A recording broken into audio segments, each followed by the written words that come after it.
Welcome back to Three Pastors and a Mic. I have a question for you. Okay, this is a little timely, but every time we have a big holiday coming up, I see on social media and different places where Christians start talking about the holidays and the reason that we celebrate. And Christmas and Easter are obviously the big ones. Jesus' birth, Jesus' death and resurrection. And why I get the argument that all the stuff that we celebrate comes from like pagan history and stuff. Like, what in the world? What does an Easter bunny have to do? And eggs have to do? Let's talk about that. We actually had one of the Colts knock on our door this week, handing us tracts, and they were going around because they said, Easter's coming, that pagan, non-Christian holiday. And I'm like, yeah, anyway. Yeah, that's exactly what I'm talking about, right? Some people are so on that side of it that they won't even celebrate. Where's the happy medium to where you hide Easter eggs for your kids versus you ban that altogether? Well, some people even tell you, there's no mention of Easter in the Bible. There's no mention of Christmas in the Bible. You know what other word is not in the Bible? Trinity. The word Trinity is not in the Bible? Yes, I'm very well aware of that. The concept is there. Well, the doctrine, of course, the church argued about it for 500 years where they came up with the doctrine of the Trinity. Mm-hmm. But let's talk about this for a second. Let's talk about enculturation and of religion, paganism, and all those things. Yes. When Constantine became emperor of Rome, he became Christian to what vision he had, and he started indoctrinating people and cultures into Christianity. And they used a lot of different symbols or signs that were pagan to welcome them into Christianity for the adoption and acculturation of it.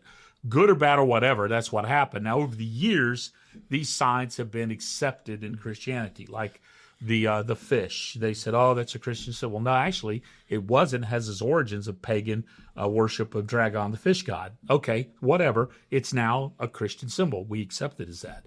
The cross was a symbol of shame. Mm-hmm. It was a Roman execution method. Now it's become a symbol of Jesus' resurrection. Hope of the resurrection. Empty cross. Right. So you got all these things that have been enculturated. Now, but let's talk about some of these things with Easter and the historicity about Easter in relationship to it. Now, okay, I'm not a know-it-all, but I do know some things, and this is what I know. The word Easter has its origins in German. It's Oster, which means Passover. Easter is the most accurately historically tied event in all of Christendom. It's been practiced since the very beginning of Christianity. Paul said in the book of 1 Corinthians, if Christ is not raised, then we're all hopeless. Our preaching is hopeless and vain. In fact, that statement he said in 1 Corinthians 15 was a creedal statement the church was saying well before Paul wrote any of his epistles or any of the Gospels were recorded.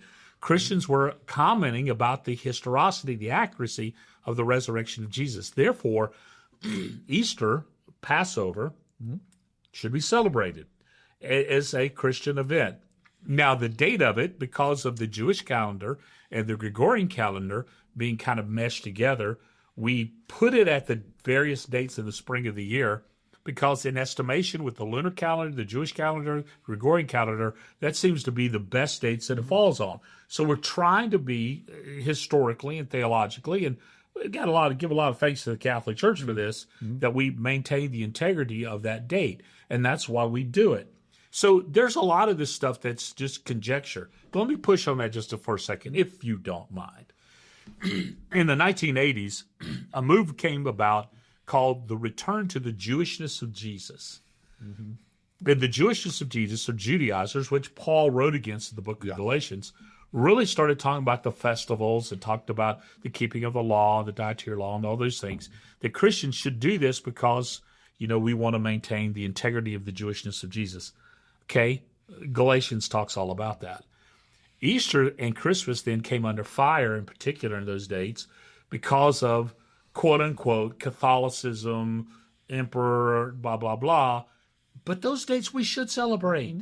I mean, those are big deals in the Christian life. And the celebration of Jesus' birth, the celebration of the resurrection of Christ, those are things. Now, I've heard churches call it Resurrection Sunday instead of Easter. Okay, it is Resurrection Sunday. But when the culture recognizes Easter as a celebration of Christ, should we use a culturally term that everyone can understand? Like I said before, Easter comes from Oster, which comes from the German, which means Passover, which is a resurrection. And that's where it comes. It doesn't come from a Mesopotamian goddess named Estar, unless you have a speech impediment, which that's probably snarky to say. But even that, I mean, so many words in different cultures sound alike, but have completely different meanings. Yeah.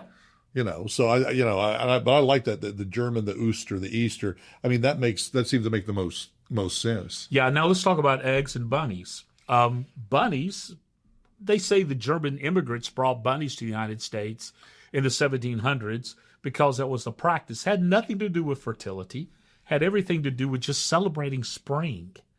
And they would build nests for their bunnies, these egg-laying bunnies, the miracle of spring.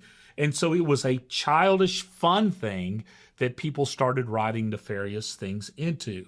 So many things that are done in fun, people want to attach some nefarious things to. Well, but I think they just want some Hassid feather. Christians are famous for that. That's one thing that drives me up a wall. Well, you go back to the 1980s, and we're playing our records backwards. That to hear stuff that wasn't ever intended, and you have to listen real hard. What was your Einstein quote this week?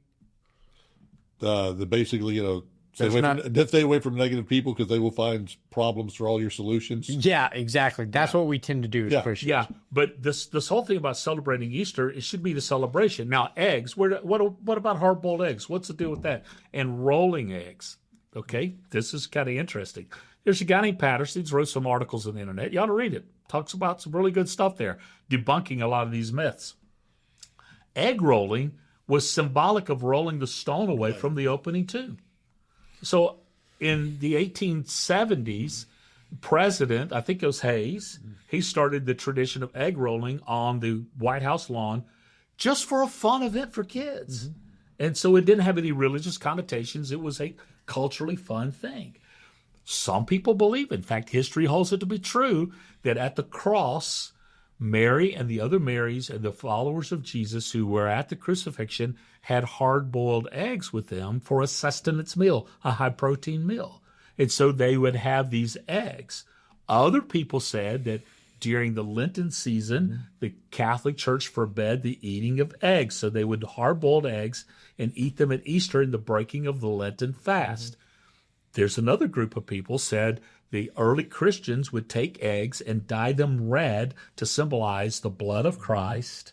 And they would celebrate these eggs at Easter to represent the new life of Christ, because that's what eggs represent, the new life. So it had nothing to do with fertility or some Mesopotamian goddess. It had everything to do with celebrating this wonderful celebration of Easter. And we should embrace that. We should celebrate that. Now, why do people eat like ham at Easter? I don't know, because it's good. Because we're Gentiles. We can eat ham. Let's eat ham.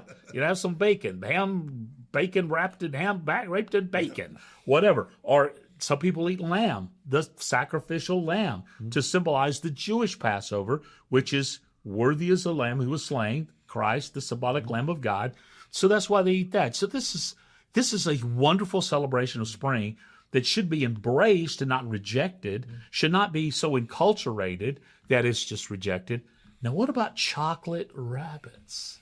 Something tells me the Cadbury Corporation had something to do with that. Brilliant marketing.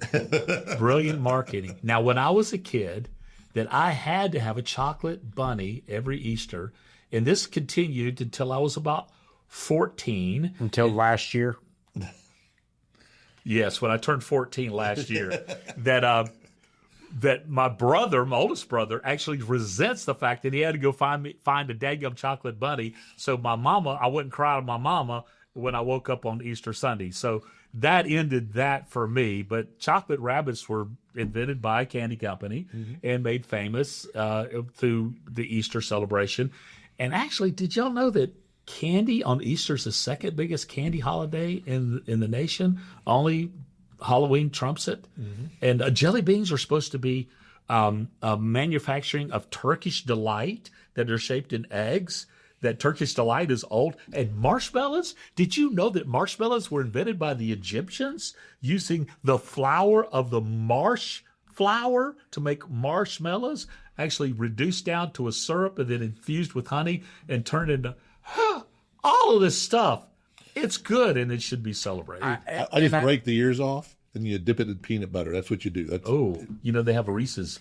Those are awesome. Reese's eggs are awesome. I don't waste any time. I'm very I'm very aware of my time. So I pull out a baby tooth, wrap it in a present, put it under a Christmas tree, celebrate the birth of Jesus with an Easter basket, waiting for the tooth fairy to come with Santa Claus. So I get it all done in one night. Okay, it's all great. So wonderful. basically, the answer to the question is, we read into this what we read into it, and as the years go over the centuries, any little influences there's no way to pick them. They'll catch ground and catch momentum, and all of a sudden we're talking about chocolate bunnies.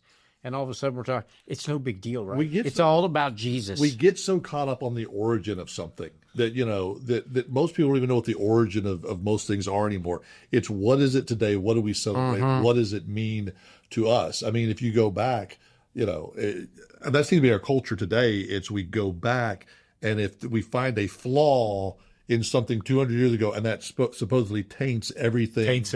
Yeah. You know what? That's okay. Let me give you a fun fact. You know who started the first anti-smoking campaign in world history?